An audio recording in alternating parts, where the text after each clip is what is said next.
O miserável, vamos entender, ele está abaixo da possibilidade da competição.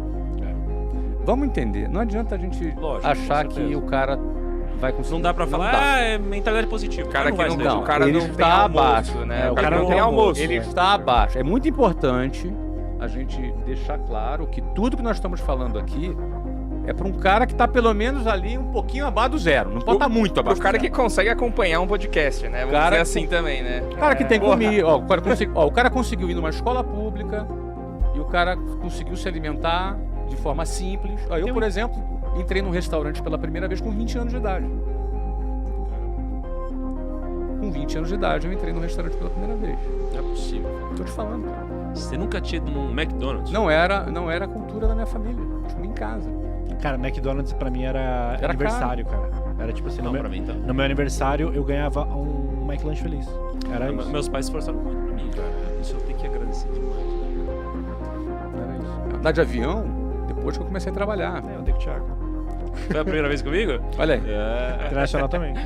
Então, no internacional não era. Eu nem sonhava ir na Disney. Caí se borrando ali na decolagem. Loucura isso. Eu acostumei já.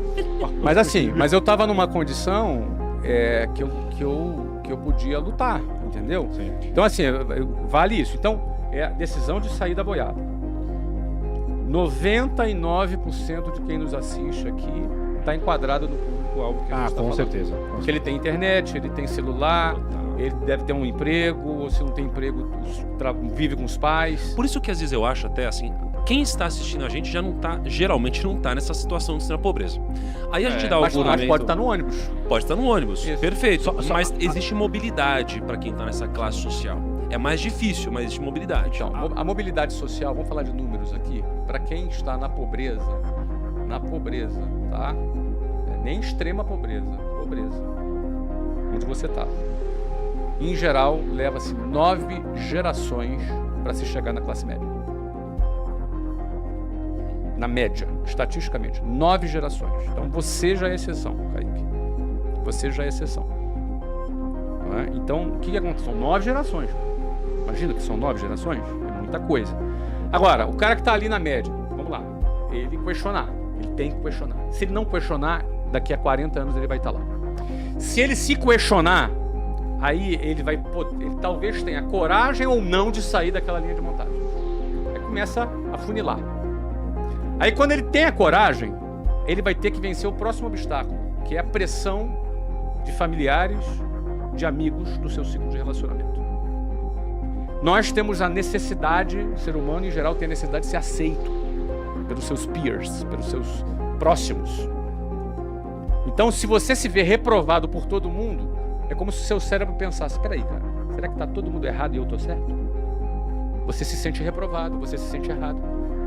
Só que para você sair da boiada, você vai ter que nadar contra a correnteza. Você vai ter que contrariar a opinião da maioria. Você vai ter que ser movido por uma convicção diferente da lógica do status quo no qual você vive. E isso é muito difícil. E é humilhante.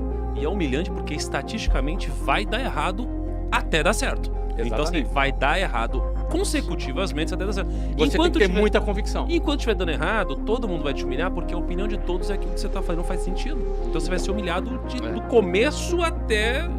E quando der certo, vão tentar te humilhar de novo. Eu queria que a gente tangibilizasse um pouco assim, a pegada aqui, Flávio, depois que você falar, de você falar assim, cara, beleza, na hora que rolou esse despertar, vamos assim, essa fagulha, que você se olhou lá no reflexo, olhava no reflexo do ônibus e falava, cara, pra mim já deu.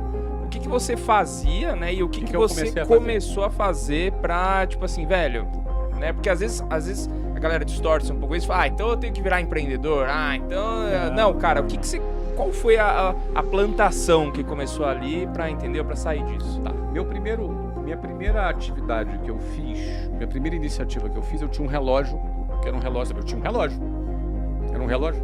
de calculadora, vocês lembram? Relógio de calculadora? Lembro. Cassiozinho. Eu tinha um Cassiozinho de calculadora. Adorava relógio. E aí a primeira coisa que eu fiz foi vender esse relógio, que era um presente que eu tinha ganhado. Aí eu vendi esse relógio. E com o dinheiro que eu vendi esse relógio, eu comprei mais outro relógio. E aí vendi esse relógio de novo. com esse dinheiro, eu comprei outro relógio. E o relógio foi melhorando. E vendi esse relógio de novo. Na terceira ou a quarta vez que eu vendi esse relógio, o cara que me vendia o relógio, o meu fornecedor de relógio, já comecei a conquistar um pouco a confiança dele. Então eu comprei um relógio novo e peguei mais 2 em consignação. Ele já confiou em mim, já me conheceu, confiou em mim que eu iria pagar ele. E aí eu vendi os 3 relógios. Levei, uma semana depois, o dinheiro. Ganhei o meu dinheiro do meu relógio e a comissão dos outros 2 relógios. Ou seja, o lucro dos outros 2 relógios. Paguei os 3 relógios para ele. Comprei 2 relógios e peguei mais 2 consignados. E vendi os 4 relógios e assim foi, assim foi. Eu acho que eu vendi uns, sei lá, 150 relógios. Você foi na caruda. O que é caruda? Você foi Você chegava na rua e tava vendo relógio, você ligava pra empresa. Como que foi não, isso? eu comecei a vender assim. O primeiro relógio que eu comecei a vender foram pros meus amigos. Porque você não tinha técnica de venda, você não estudou isso. Você foi na caruda. Eu fui na intuição. Tá? Na intuição. Então, e relógio é um produto muito simples de vender, não requer muita técnica. Então, você põe no pulso. Ainda mais um que fazia cálculos, bonito. Mais. mas naquela época tinha uma linha que existe até hoje, que é a linha Citizen ProMaster. Fiz a propaganda para Citizen aqui agora. Mas tinha um que já estava muito na moda, era o Windsurf, não sei se vocês lembram, um que tinha uns desenhozinhos assim, e era muito desejado. E eu vendia esse tipo de relógio. Não é? Então, assim, os jovens gostavam muito de comprar esse relógio. Então, comecei a vender para os meus amigos do bairro, amigos da escola. Daqui a pouco eu comecei a vender para vizinho do amigo. E o negócio começou a rodar. E eu lembro que tinha um jornal chamado Jornal Balcão, no Rio de Janeiro, que era um jornal de classificados. A gente eu anunciava o relógio lá, mesmo antes de ter o relógio, porque eu sentia qual era a demanda que tinha pelo relógio, e aí eu comprava e o relógio juntava as pontas, entendeu? Então eu comecei a vender. Então essa minha experiência vendendo o relógio, ela me trouxe 2 coisas. Primeiro, eu já estava namorando e era muito ruim para mim ficar pedindo dinheiro pro meu pai. Tinha acabado de ser expulso da escola, a história que todo mundo já conhece. E aí o que acontece? Eu comecei a primeira coisa eu comecei a ter dinheiro para poder sair com a Luciana. Então esse foi meu primeiro conquista. Não precisa pedir dinheiro pro meu pai para sair com a namorada. Não é?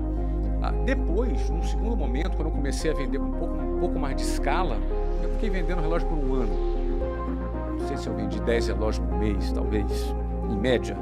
Mas imagina aquele mês que eu vendi 20 relógios. Eu não me lembro quanto eu ganhava por relógio.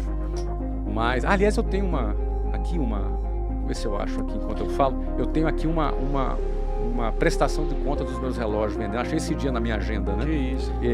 Mas aí o que acontece? Eu comecei a questionar, de novo questionando. Porque o que eu ganhei vendendo aqueles relógios já era mais do que o meu pai e a minha mãe ganhavam no mês. 18 anos vendendo relógio. Claro que foi um mês. Mas quando eu ganhei aquele dinheiro, eu gostei de ganhar aquele dinheiro. E eu me senti assim, cara, por que as pessoas pegam 2 horas de ônibus para ganhar um salário mínimo? Por que elas fazem isso? Por que eles não vendem relógio? Eu tinha a sensação que eu tinha uma fórmula que fazia as pessoas saírem daquela situação delas. Eu tive a sensação de ter descoberto um caminho de saída. Porque, cara, eu ganhei, sei lá, 5, 6, 7 salários mínimos no mês vendendo relógio. Por que uma pessoa, ela trabalha um mês inteiro para ganhar um salário mínimo e levando 5 horas, carregando cimento nas costas, trabalhando em obra? Por que ela faz? Porque ela não vende relógio, caramba. Essa era a minha sensação. Mas por que as pessoas não fazem isso também? Isso é um sentimento interessante, porque esse sentimento tem a ver comigo. Eu me sinto tendo uma boa notícia para dar para as pessoas, que pode libertar elas do sistema. Esse é o meu mote, não é? Obrigado por assistir até aqui. Se de alguma forma esse conteúdo foi útil para você, Não esquece de se inscrever no canal, porque sempre traremos esse tipo de vídeo aqui. Também deixa o seu like e comenta o que achou. Nos vemos no próximo vídeo.